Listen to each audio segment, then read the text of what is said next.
Hi everyone. How are you doing? Today channel Dan Sreyoun is going to present you about future continuous tense.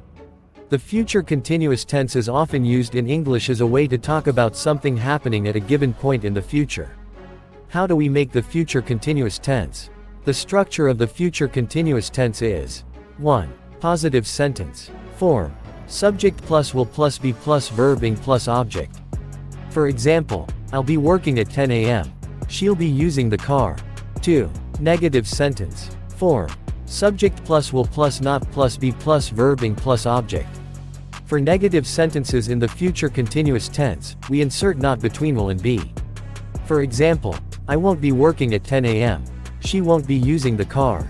3. Question sentence. Form. Will plus subject plus be plus verb ing plus object. For question sentences, we exchange the subject and will. For example, will you be working at 10 a.m.? Will she be using the car? How do we use the future continuous tense? The future continuous tense expresses action at a particular moment in the future. The action will have started before that moment but it will not have finished at that moment.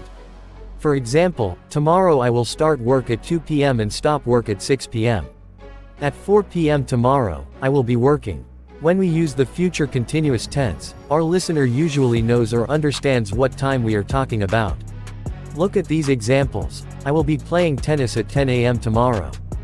They won't be watching TV at 9 p.m. tonight. What will you be doing at 10 p.m. tonight? What will you be doing when I arrive? She will not be sleeping when you telephone her. We'll be having dinner when the film starts. Take your umbrella. It will be raining when you return. Note that continuous tenses are also called progressive tenses. So the future continuous tense is sometimes called the future progressive tense. Thank you for watching my videos. Please subscribe, like and share to channel Dan Sreyoun in order to get more videos. Thank you.